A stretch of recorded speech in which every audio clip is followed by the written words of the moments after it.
Thorns behind me. The show will be on view through October 23rd, 2021 of this year. So hopefully those who can visit in person will be able to before the closing. Just as a way of introduction, Glenn Adamson is a curator, writer, and historian based in New York, co-host of the online interview series Design and Dialogue. He has previously been the director of the Museum of Arts and Design, head of research at the V&A, and the curator at the Chipstone Foundation in Milwaukee. Adamson's publications include Thinking Through Craft, 2007, The Craft Reader, 2010, Postmodernism, Style and Subversion, 2011, co-edited with Jane Pavitt, The Invention of Craft, 2013, Art in the Making, 2016, co-authored with Julia Bryan-Wilson, and Few Better Things, The Hidden Wisdom of Objects. I love that, 2018. His newest book is Craft, An American History, published by Bloomsbury. Thank you, Glenn, for joining us. Ramekon is the 2021 recipient of the McLaughlin Award for the Project Space at the Headland Center for the Arts.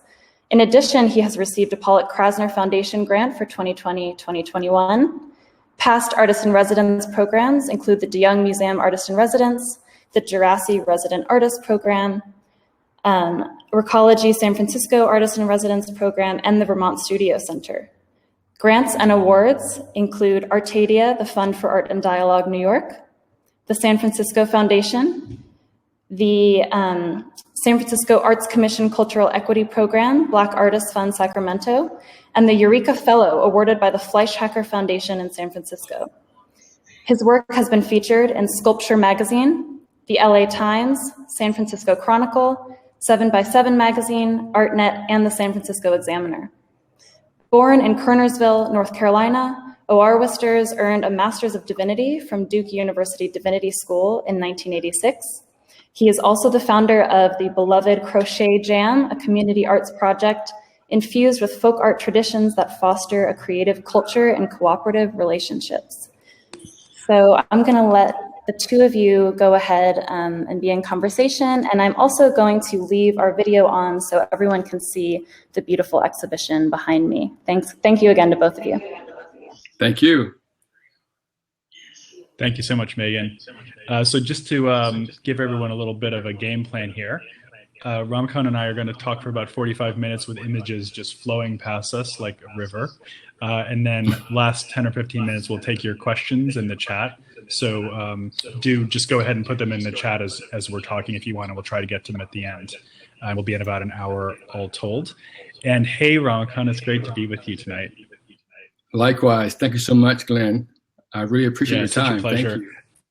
I think as maybe people could detect when Megan was kindly reading off the titles of my books, I feel like if you mixed everything I'm interested in a blender and then got down to the absolute essence of it, it would look like your work. We've got art in the making, we've got craft, we've maybe even got postmodernism. We'll get to that. So it's a real pleasure to be with you, and I absolutely love the work, and congratulations on the show. Thank you so much. I thought we might start, speaking of the exhibition, by talking about the interesting juxtaposition that Patricia Sweetow has staged in this particular project, because in addition to your work, the gallery currently has a display of quilts from the collection of Roderick Kirchhoff. And I understand that you have a very important relationship to the medium of quilting as well, which we perhaps can see flashes of in the work. But when you were growing up in the southern part of the United States, you were able to see your family members, including your grandmother, quilting. And so that was an important connection for you, I understand, early on. And I wonder if you could talk a little bit about that to kick us off. I'd be glad to. My mother, grandmother, and great-grandmother, they all communicated their worldview, their emotions, their feelings through quilt making. And I remember when I was growing up in the Jim Crow South, and during the homophobia and the racism that was current then, and still it's with us today. My grandmother allowed me to break the pattern of her quilt. She already had a pattern on it, and I conceptualized that she knew that I was dealing with more than I at 12 or 13 was able to handle. So she symbolically allowed me to break the pattern of her quilt, knowing that she couldn't necessarily break the pattern outside of her home. But it was able, as I interpret it, enough to calm me down to be able to navigate a very hostile environment. So, for me, I see it as a very loving act. And quilts, for me, and quilt making and the contrasting colors and the improv all have its roots with my family via quilts and the way that the matrilineal components of my family have been able to navigate, a hostile environment through making something beautiful, so that the world doesn't always seem so on top of us. The quilts were always beautiful, even though they were tattered and worn. Clothing that had been repurposed, recycled, and reused, but they still were beautiful. And I think that's what has been inculcated into my sculpture. The way for me through the colors and the patterns navigate. I'm still navigating a hostile world in a way that I hope that other people can see their own pain and navigate it too by being creative or being calm or writing poetry or protesting or whatever. Mm-hmm. Yeah, it seems to me like the quilt is such a powerful metaphor for what you're speaking about, because of course it is the grid, as in modern abstraction. People often make that comparison. But I'm also always put in mind of the term housetop, the housetop pattern, and the idea that this is not just a domestic object that you might put on your body to stay warm in bed. It's also in some ways a kind of psychological model of home and domesticity. You could also think of it as a territory, strips of lands that are being occupied imaginatively. And I'm really struck by that idea that you just mentioned about breaking the pattern, because I feel like we see a lot of pattern breaking in your work to this day. And I wonder if you could talk a little bit more about that moment. I read in an interview, if you won't mind me quoting this back to you, but you said that your what did I say? Oh my goodness. Your grandmother said that you said that your grandmother thought that you were a bit of a hot mess. Yes. Which, I think your powerful words about growing up in a profoundly racist and homophobic environment can easily explain why that would be the case. But what was it about that breaking the pattern, that breakthrough moment that meant so much to you? And can you kind of reconstruct that moment for us a little bit more? You mean the when I was working with my grandmother? Yeah. Yeah. Well, okay. So, my grandmother had spent, months working on that quilt. I'm not quite sure where it is now. I have to see if it's still in my collection in my home in North Carolina, my family home. Mm-hmm. But she spent a lot of time on that quilt, getting the pattern to fit a traditional quilt pattern, right? And so when she was allowing, come here, boy, help me with this quilt, any color, any pattern you like, I'll show you how to add it. So I felt empowered. I felt important. I felt more important than the fabric, more important than following the rules, more important than it being seen beautiful because it was a part of the rigidness of a pattern. I felt embraced and heard. Not that we talked about it. Because my grandmother made many quilts. And she never broke the pattern on any of the other quilts. But for some reason, that was very liberating for me. It was a way for me to be able to say, well, we never talked about homophobia or racial issues in the house per se, but it was everywhere. So everything was done in a very symbolic way. And, families are like a little microcosm of everything else that's happening outside the family. And whatever rules or patterns are inside the culture, they certainly filter down because we have to follow those rules once we leave.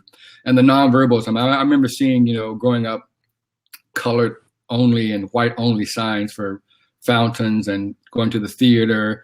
And I also remember when we were talking at the table, about some of our, relations, what happened during the day, my parents would always say white people in hushed tones, like, today I went to so-and-so and I had, blah, blah, blah, blah, as if they said the real word, that white people would materialize right in front of us into the living room and kitchen. So, and no one talked about it, but we knew that these very subtle but powerful ways of controlling how people interact, speak to each other outside the family, and the social oppression was all there.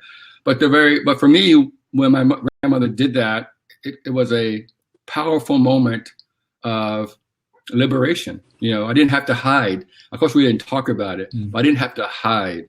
I mean, she was probably at the time, she died at 86, so she was probably in her late 50s, early 60s, and she was born in 1898. So she's seen quite a bit by the time, and then through her genes and my father, she's my father's mother. She knows what's going on. She can read the nonverbals. She didn't have to talk about it. So the power of the more subtle, the more powerful. Come here, boy, help me with this quilt. Now, I was thinking, Grandma, the last thing I'm already dealing with a lot. The last thing I want to deal with is my sexual identity is being, having to sit here and someone see me quilting with my grandmother. Right. So, I mean, it was a very, it was a template for breaking a pattern. Someone of authority who could break the pattern, or that kind of permission. Yeah, absolutely. In art. Yeah, and thank you for talking about it so forthrightly. It's amazing to hear you, speak it out loud, this experience that you were having. And it strikes me also that there's more than one pattern happening there. There's the pattern of segregation that your grandmother had experienced her whole life, basically. There's the pattern of the home, which is, safer, less antagonistic pattern. But then there's also this moment of rupture and transformation. And that leads me to the next thing I wanted to ask you about. I think listeners will have noticed that interesting fact about you, that you actually attended a divinity school, which I think I'm safe in saying is not the standard pathway for a contemporary artist. I know that one of the interesting things that you took from that experience, probably brought to it as well, is this idea of transubstantiation, yes, which in a Christian context has to do with a kind of sacralization of materiality, I suppose we could say. And I would love to hear you talk about that. And I'm also curious to know whether that idea of pattern breaking has some relationship to the idea of transubstantiation, a creation of new possibility. That's a great question. When I was in seminary, and the history of transubstantiation, and the whole idea of the elements changing, but the miracle becoming, the elements look like the same, the bread and the wine, but the miracle is that they actually become something else through the words of the priest or the minister. So, the whole idea of how to translate that into art. For me, the idea of taking something out of one context, the idea of taking quilt making, strips of fabric, crocheting, and putting it in another context, for sculpture, and putting that in another context, in a fine art context, or using materials that have always been marginalized, for me, is breaking the pattern, and is a way of transubstantiation. Because we look at these materials like fabric, and we see it as as something you wear, something that we know the function of fabric, but the function of fabric within the fine art context is also breaking the pattern, because they usually see it in a craft context. And the whole idea of using ceramics as something also broken, so there's a lot of, there's a theme running, breaking the broken patterns, broken ceramics, and remnants of fabric being transformed to look like, or transubstantiated to take on a whole nother context. So for me, how do I create something that looks like it's a different material, so that the fabric looks like it's marble or some other material that, but even though your eyes are telling you that it's fabric, but your mind is saying something else, like, well, it looks like something else, and it's, or could I weave fabric so tight that it takes on a whole nother element of appearance?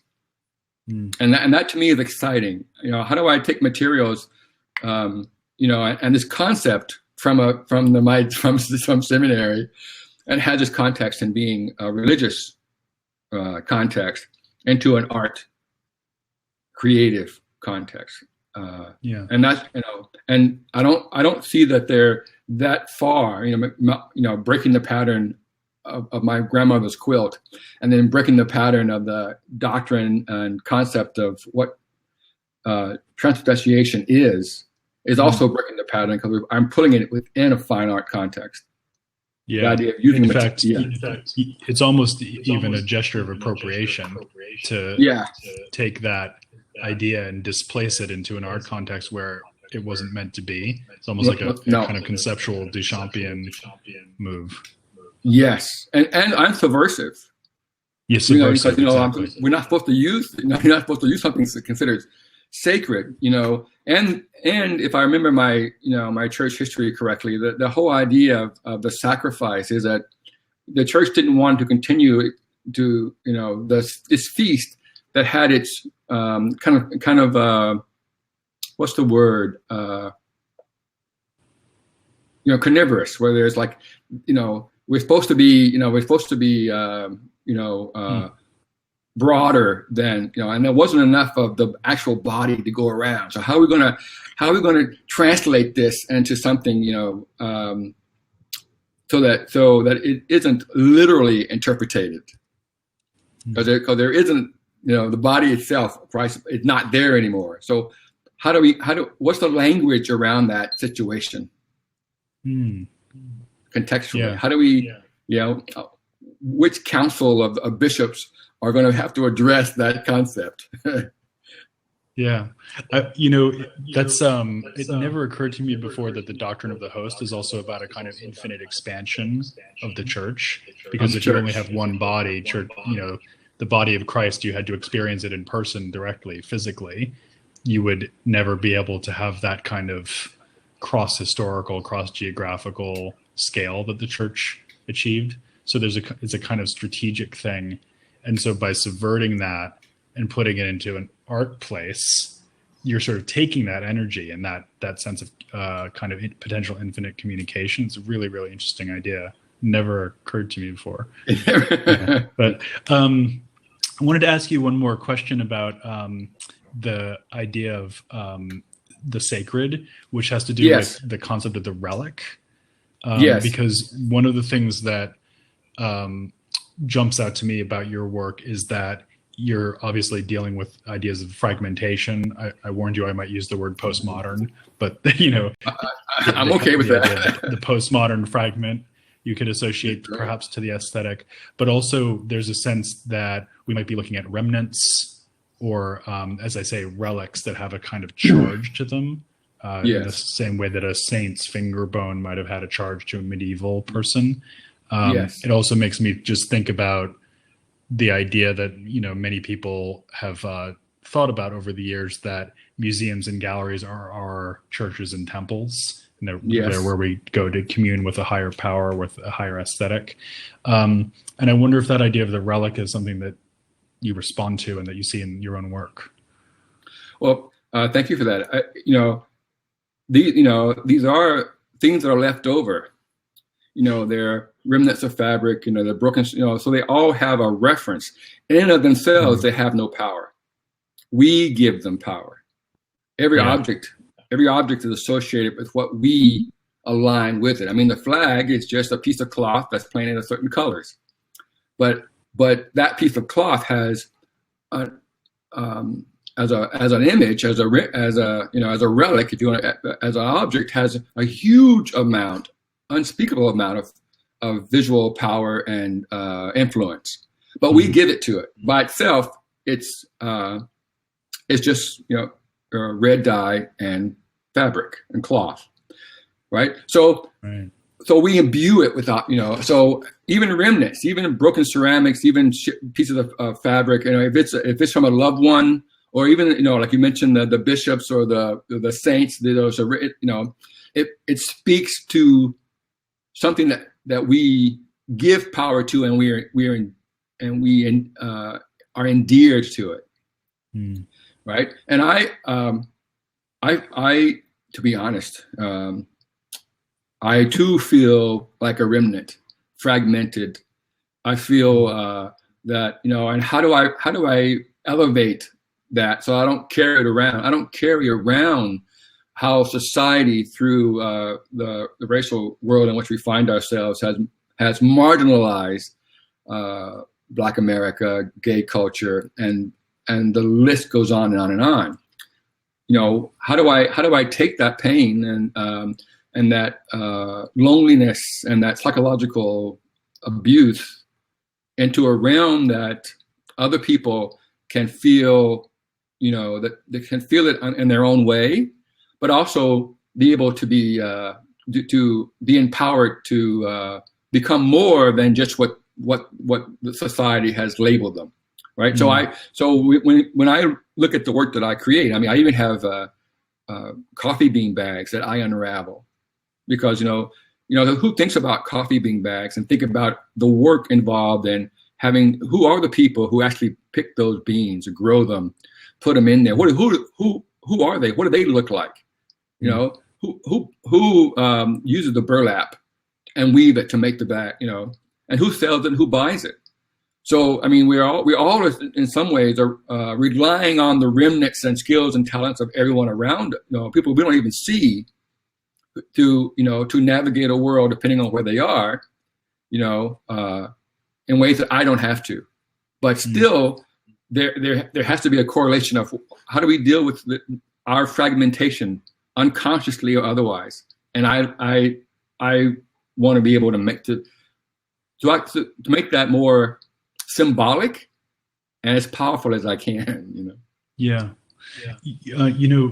Just to go back to something you were saying there a minute ago, there's also a sense in which you're offering an image of mending, which was in fact a theme of a previous exhibition at Sweetow Gallery. So this idea of repair and a kind of acceptance and attending to the damage that's been caused. So instead of blinding yourself to it or pretending it didn't happen, it's a matter of almost restating the damage through the act of mending, and that is a very powerful metaphor for empowerment, I suppose. It makes me think about narratives of trauma and how one actually recovers from trauma. It's not by pretending that the thing didn't happen. It's by staring it in the face and then becoming a different person as a way of dealing with it. It takes courage, yes. Yeah, and time. And time, yes. Yeah. And I feel like time is a very important medium in your work as well. That idea of unraveling the coffee bean bag, but also it's nice that we see your hands touching these objects, because they feel like they've been lived with and loved and coaxed into being, rather than just add water, here's an artwork, or you picked up the phone and called a fabricator. There's something here that bespeaks hours, days, weeks, months of intensive attention on your part in every work. Yeah, they have all that I can give them, really, because I don't have to wrestle them into as much, but I do have to they have to be built, so I really have to work with them and see what gravity will do to them, because of the edges, the ceramics, they all have to be in a balance, and I don't fight with it. If it doesn't work, I let it just collapse, and I see what can I learn from I certainly learned that isn't going to work, so I can know how to repeat that. But I want to be able to create something that no one has seen before, and to be able to do that, I have to take some risks at every at every crochet, at every time there has to be risk as much as I can to not worry about what it's going to look like. Just to trust the process and the materials, so that I'm not constantly having to rehearse those. Like, when you're growing up, when you're like your mama won't like that, or you better not, or you better not say that because the minister won't like that, or the governor, or whoever else, the police, and we have that, and growing up in within the church, there is a type of brainwashing, of ideas that are appropriate.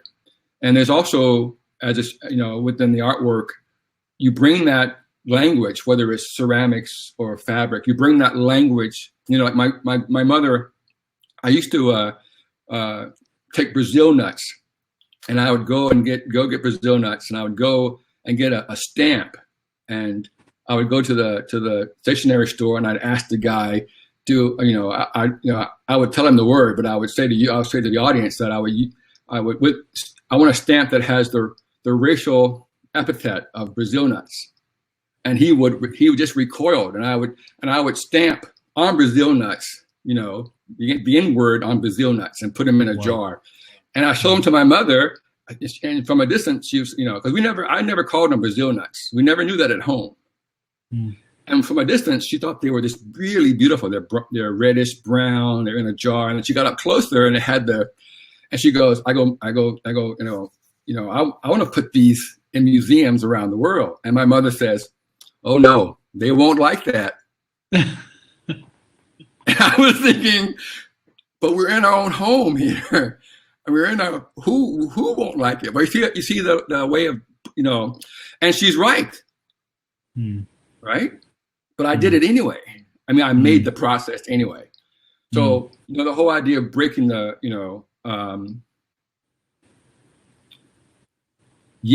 give the objects, the attention that they have to, I give it all that I have because they're crocheted very tightly.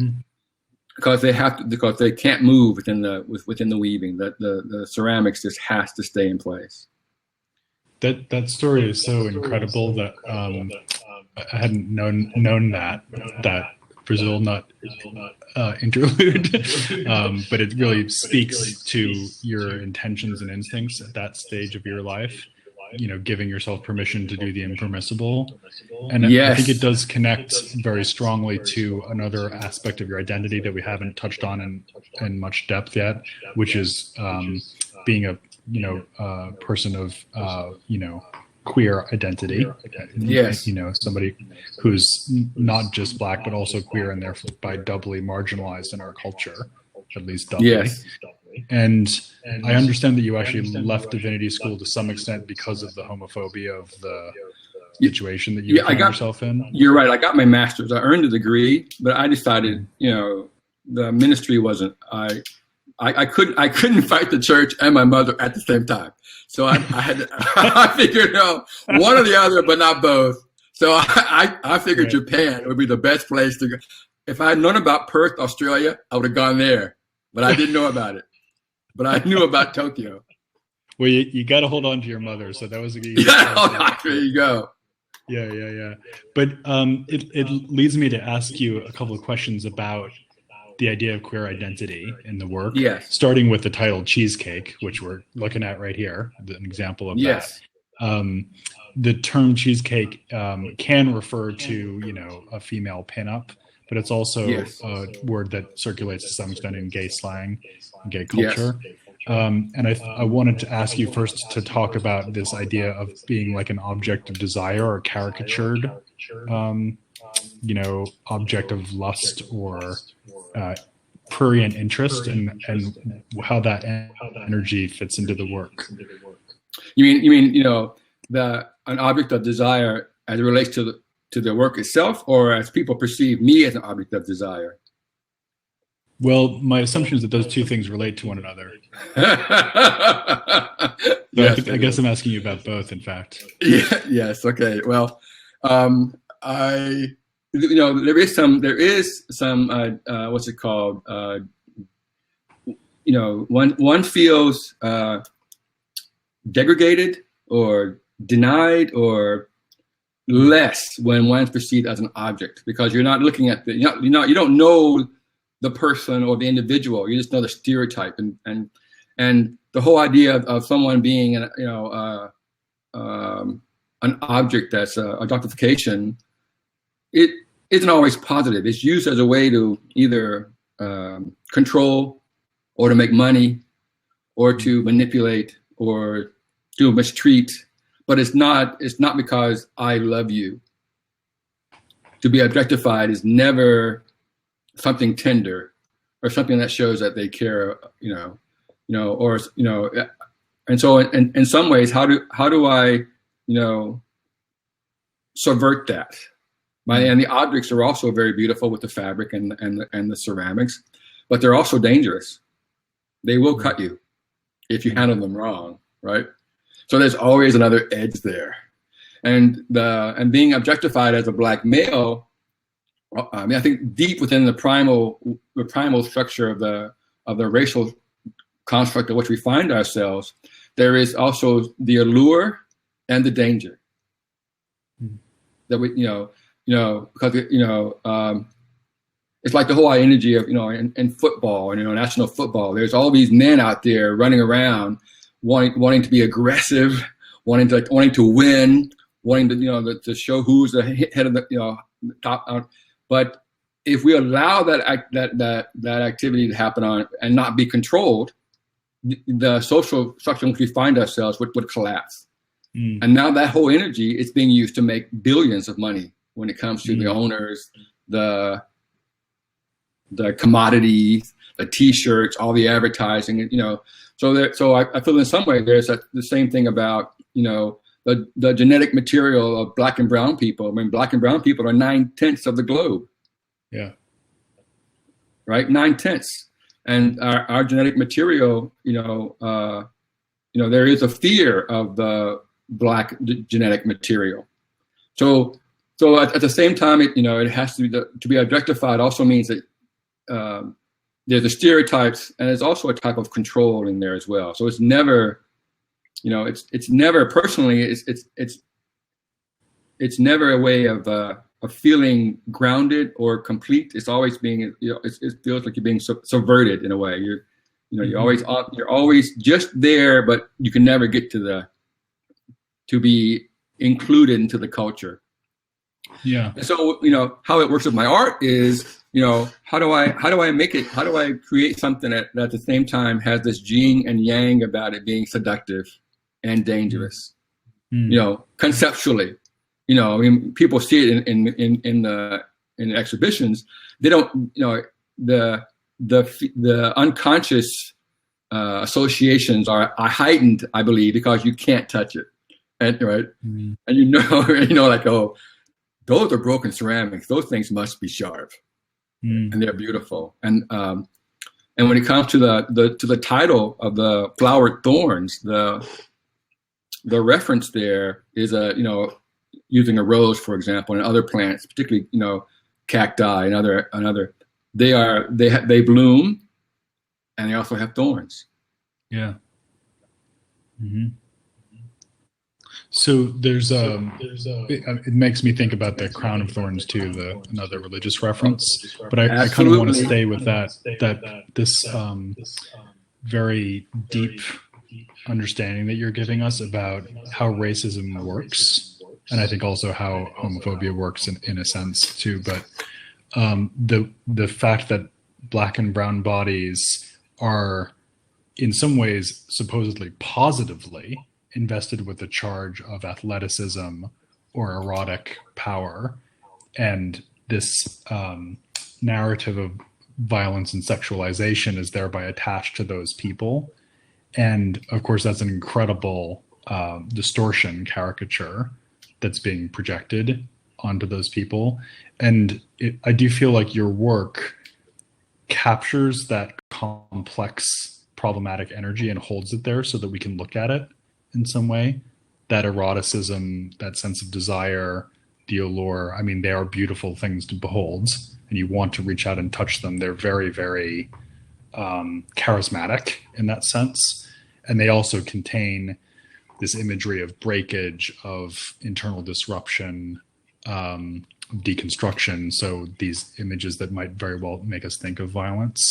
And so it seemed, I mean, sex and violence is itself a cliche, but I feel like you're handling that energy in an extremely kind of thoughtful, delicate, precise way. And that accounts for much of the kind of aesthetic charge of the things that you're making. It's not really a question, it's more of an observation, but. I appreciate that. Because for the longest time, given the example I just did about the Brazil nuts, I was making work that was, just very direct. And I thought it didn't allow an audience to be able to abstract my experience in a way that would bring in an audience. Because I was doing a lot of social commentary using, saltine crackers, Brazil nuts, Oreo cookies, watermelons. I was using all these works that were loaded, but I wasn't pushing the materials, or at least my understanding of the materials, out of one context into another context for a whole different purpose. And it's taken me a while to get there, and it doesn't matter how long it takes, as long as you get there, right? So to your point, how do I abstract my experience with enough sophistication that I don't have to hit I don't have to to use to be a Bible thumper, to use an analogy out of the church lingo, to spread my idea, because we all, how do I, be able to hit universal themes, because, we all are oppressed. We all feel it to some degree or another. If the culture has always been a police state, then even people who have privilege are still living in a police state.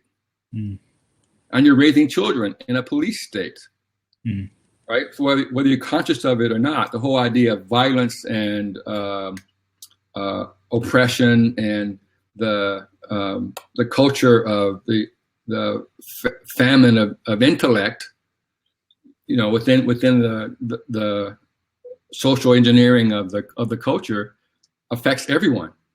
Yeah, absolutely. I really appreciate you saying that, Ramekon, because, speaking as a white middle class guy, right, with a comfortable existence as an art critic, I think that your point that if you're advantaged in a system that's violent, that doesn't free you from that system. Nope. It obligates you to be highly aware of your position and support the nature of that system, but you certainly are not free from it. No. Yeah. Let me ask you a sort of related question to this idea of seduction and the aesthetic qualities of the work. I wanted to ask you about the concept of drag. And this might be a little bit more of a curveball in some ways, but I was really interested in something you said kind of as an aside in an interview, that you were sourcing materials from basically like a fabric store where people also would go if they were going to end up on RuPaul's Drag Race. Right. And I'm wondering about the idea of a kind of performative or a kind of acting out that happens in drag culture. Yes. And whether you see these things that you're making as in some ways objects in drag, whether that's a good sort of terminology to attach to them, and kind of what you think of that idea of the object as performing a sort of self-fictionalizing or exaggerated identity. Well, drag has I have participated in drag, and when the moment is right, I'll do it again. But the whole idea of drama, right, of subversion, because I remember I showed some of my friends or my family about me wearing a church hat, and the whole idea of a church hat within a drag.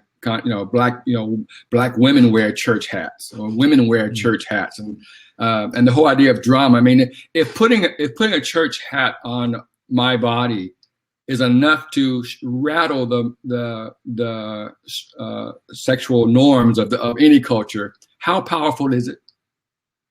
Really? Yes. I mean, me putting on heels, women's, high heels, and that makes, that shatters, and questions, not my masculinity, but because I'm a male, I shouldn't do that, and it raises the fear of what masculinity is in others. Then how strong is it? I mean, it's as contrived and as everything else is. But I don't. Your comment about what was it, drag, objects in drag? I think it's great, because there is the drama there, and the drama is, taking something that usually we just throw away, which is shards. We don't keep them, and if that's how I feel or how other people feel, particularly now as the world is changing, many people feel thrown away. The economic and social times we feel ourselves. I mean, Katrina and other catastrophes around the world, and we've been seeing that how our government treats the poor, and if we know that we feel thrown away, and if we don't have enough financial means, no matter what happens, we won't be cared for. So the whole idea of me taking objects that symbolically are thrown away, fabrics that are from Mood in LA, that are remnants, that are they may have been from what's left over from a whole bolt of fabric that they have to sell for less, or other local fabric stores in San Francisco, the Bay Area, and online. So that so the whole idea of over and over and over again elevating fragments, drama, and for me, the understanding what drag is for me is very subversive, because what does it matter if I'm wearing a skin tight outdoor hunting onesie that people to go hunting in, and make it look like something you'd see on a runway. Yeah. And the whole idea of breaking boundaries, because I feel as though that unless I break the boundaries, I can't be who I am, and I can't be an artist unless I break boundaries. Like, I wouldn't have what you see, scrolling on these images if I stayed and only thought in the box. It wouldn't be here. And he goes all the way back to my grandmother. My grandmother, she never talked about it, but she's like, what? We're gonna start it right here. I don't know what's going to happen, but I think other people need to see me and others breaking the box, in ways that we feel comfortable breaking the rules, in ways so that they too can do it in their way.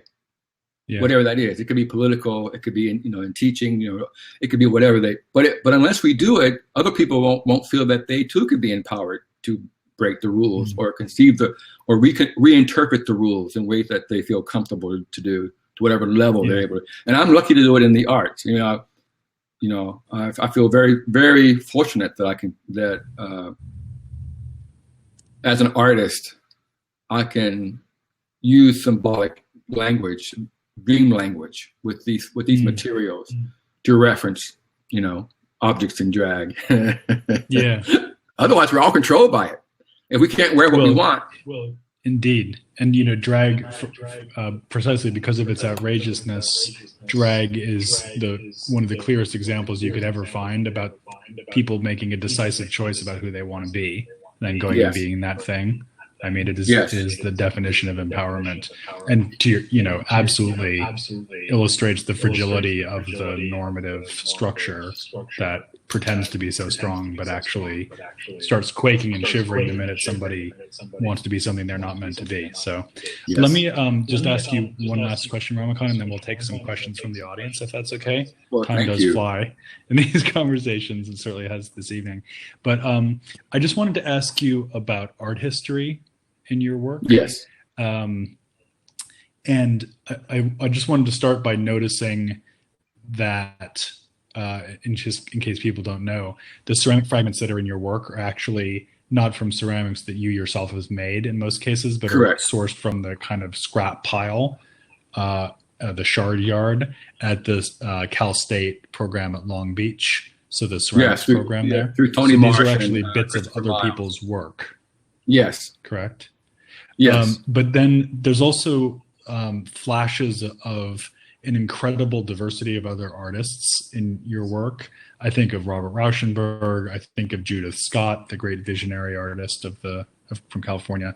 I think of Shanique Smith, the great Baltimore artist, many others. And I wonder when you're working, because I know every artist is different in this respect, do you have those kinds of images and influences in your mind? Are you like a guy that has pictures up on your studio wall? Or are those kinds of connections things that you see after the fact? How does that work for you? Well, that's a good question. So I am aware of other artists' work. You know, the artists that you mentioned, I'm aware of their work, and that's as far as I go. I see their work, you know, in magazines, or I see them on, you know, on Instagram or whatever.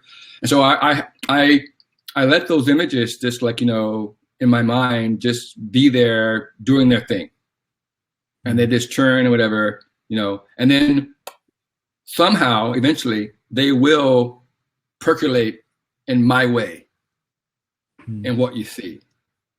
So that I'm not bringing, you know, I don't have on my walls I have a coffee bean bag on my wall, but I don't I don't have other artists' works, but I'm aware of other artists' works, just so that you know, just so that I like the idea of just having things be in my visual acumen, and then it's in a blender or Cuisinart, whatever you want to call it, a fast food processor kind of thing, and then it comes through my experience, my worldview, my upbringing, all through the visual language of African American quilt making, all that, and then whatever I create is the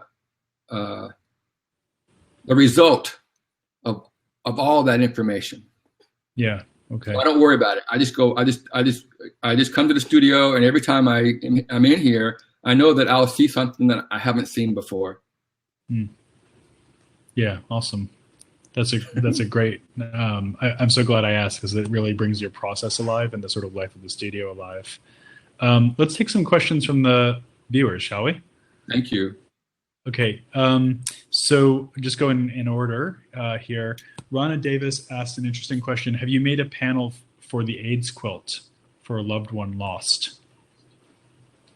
No, I haven't. Not yet. No, I haven't. Do you have thoughts about the AIDS quilt as a process of memorialization? I think it's a great way to visually memorialize, you know, the whole idea of celebrating, you know, triumph through fabric. You know, the whole idea that just because their memory is still there, the history is still there, and that and using materials that most people would not associate with a memorial material. Usually think of, like, you know, stone or marble or something, but to use, and everyone can contribute to it. Everyone can make their own in a way. So it's more egalitarian, and that I find very profound using quilt making. Yeah, likewise. Okay, Maria Porres asks a question I was wondering about too, which is about the Nikisi figure, and I'm interested in that specific reference. I think people know what a Nikisi figure is, an African, usually Central African figure, famously is penetrated by nails or pieces of glass, metal, and has objects attached to it. Very potent object, quite problematically then displayed in our European and American museums as artworks. But I also, in addition to that specific reference, I was wondering to what extent you feel there's an affinity between what you're making and the works of Native American cultures, African cultures, not suggesting that you're appropriating anything directly, but whether you see a kind of relationship there, either to those specific figures or in a more general way. Well, you know, the Akinzi, is that how it's pronounced, figures? I'm aware of those. I'm aware of Keith, yes, thank you. I'm aware of those. and given the idea of the nail is used or blade is used to awaken the spirit within. And the conceptual part of that I find very powerful, because I'm aware of the artwork and the history behind it to some degree. And given my background in seminary and my over a decade of meditation practice, the concept of what spirit is, and how do you awaken a spirit in an object? Is that done by the artist, he or she who creates it? Do we imbue spirit to the work? Is it there? Do I have a ceremony that I can either quietly for every piece awaken the spirit within by how I attach the ceramics? So when it comes to the idea of historically in other cultures, what does it mean, the idea of spirit? I definitely agree with that. How do you imbue objects with power? Whatever, and I look at Haiti for a clear example of the only successful slave revolt in this hemisphere, and they used the voodoo, and there was a way for them to be able to imbue power into their objects. And they were the only successful slave revolt, and the Western world has never let Haiti forget it. So, yes, the power of the object to be imbued with spirit. I hope that wasn't too rambling, but still. No. I always feel like one of the most upsetting things that's ever happened historically is that the French made the Haitians pay basically penalties for having freed themselves. For their own freedom. For their own freedom for decades and decades. Yeah. And managed to extract that money from them and impoverish the country as a result. Yeah. It's unbelievable history.